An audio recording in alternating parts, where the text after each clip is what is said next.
नमस्कार। रेलवे में एक सफल करियर, ये सपना तो बहुत लोग देखते हैं, है ना? चाहे आप नई नौकरी ढूंढ रहे हो या फिर प्रमोशन की सीढ़ी चढ़ना चाहते हो, पर सवाल ये है कि इतने बड़े सिस्टम में आगे कैसे बढ़ें? तो आज हम इसी गुत्थी को सुलझाएंगे। हम समझेंगे इंडियन रेलवे के स्ट्रक्चर को, जो कि आप समझिए आपके करियर की चाबी है। जानते हैं, इंडियन रेलवेज का जो सिस्टम है वो अक्सर एक मेज, एक भूल भुलैया जैसा लगता है। और इसमें सही रास्ता ढूंढने के लिए एक मैप तो चाहिए ही। तो चलिए आज हम मिलकर वही मैप बनाते हैं। तो चलिए थोड़ा और डीप डाइव करते हैं। देखिए, करियर को लेकर कुछ सवाल तो सबके मन में आते ही हैं, राइट? जैसे कि ट्रांसफर कैसे होगा, हमारी सीनियरिटी लिस्ट कहां बनेगी, और सबसे जरूरी, प्रमोशन का प्रोसेस क्या है। मजे की बात यह है कि इन सारे सवालों का जवाब इस सिस्टम को समझने में ही छिपा है। अब ये समझना भी जरूरी है कि हम बात कितनी बड़ी चीज की कर रहे हैं।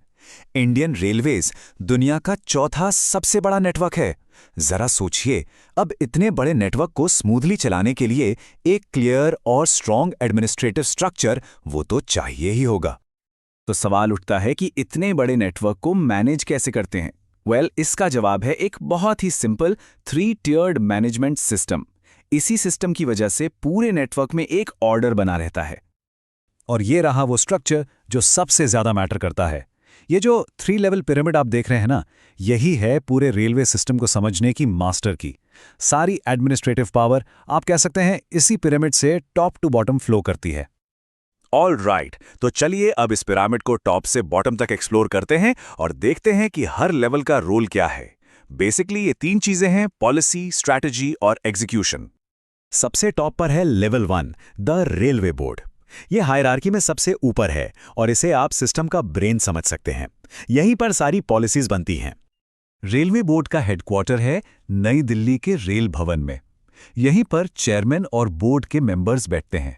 अब एक बात समझनी जरूरी है, इनका काम रोज रोज की ट्रेन ऑपरेशंस देखना नहीं है। नहीं, इनका काम है पॉलिसीज बनाना, बजट डिसाइड करना और फ्यूचर की प्लानिंग करना। ठीक है, अब आते हैं लेवल 2 पर, जोनल रेलवेज। अब देखिए, ये तो जाहिर है कि बोर्ड दिल्ली में बैठकर पूरे देश को डायरेक्टली कंट्रोल नहीं कर सकता। इसीलिए इफेक्टिव मैनेजमेंट के लिए पूरे देश को अलग अलग जोन्स में बांटा गया है। कितने जोन्स? पूरे 19 जोन्स।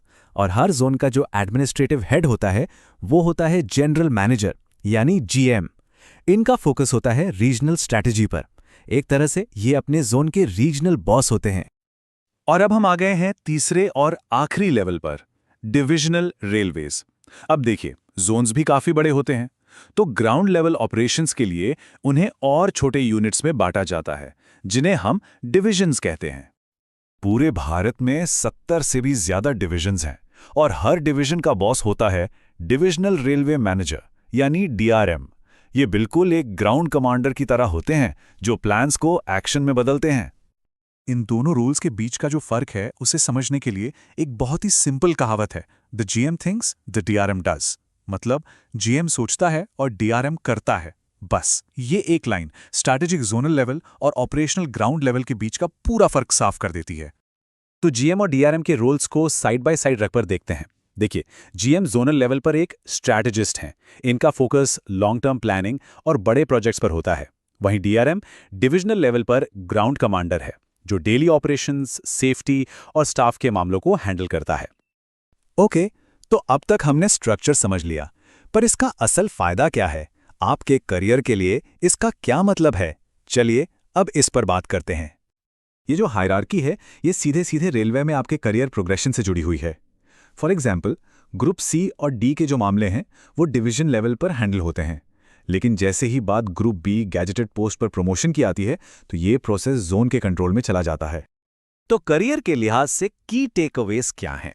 पहली बात, ग्रुप सी और डी के सर्विस रिकॉर्ड्स और सीनियरिटी लिस्ट, ये सब डिवीजन लेवल पर मेंटेन होता है। लेकिन जब एलडीसीई यानी लिमिटेड डिपार्टमेंटल कॉम्पिटिटिव एग्जाम के जरिए ग्रुप बी में प्रमोशन की बात आती है तो वो प्रोसेस जोनल हेडक्वार्टर्स कंट्रोल करता है। और हां, अगर एक डिवीजन से दूसरे डिवीजन में ट्रांसफर चाहिए तो उसके लिए भी जोनल हेडक्वार्टर का अप्रूवल लगेगा। तो इस पूरी बातचीत का निचोड़ क्या है? Simply put, know the system, win. अगर आप सिस्टम को जानते हैं तो आप आगे बढ़ेंगे। देखिए, इस स्ट्रक्चर को समझना सिर्फ कोई एकेडमिक एक्सरसाइज नहीं है। ये आपके लिए एक पावरफुल टूल है अपने करियर पाथ को प्लान करने के लिए। ये नॉलेज आपको बताती है कि सही अपॉर्चुनिटी के लिए कब, कहां और किससे बात करनी है। तो लीजिए, मैप अब आपके सामने है। अब सवाल यह है कि इस मैप के साथ आपका करियर आगे कहां जाएगा। इस नॉलेज को यूज करके आप अपनी एम्बिशंस को एक नई उड़ान दे सकते हैं। तो इस सीरीज से जुड़े रहने के लिए महाकौशल चैनल को सब्सक्राइब करना मत भूलिएगा। अगर ये जानकारी पसंद आई हो तो इसे लाइक जरूर करें और कमेंट्स में हमें बताएं कि आप और क्या जानना चाहते हैं। मिलते हैं बहुत जल्द अगले भाग में। धन्यवाद।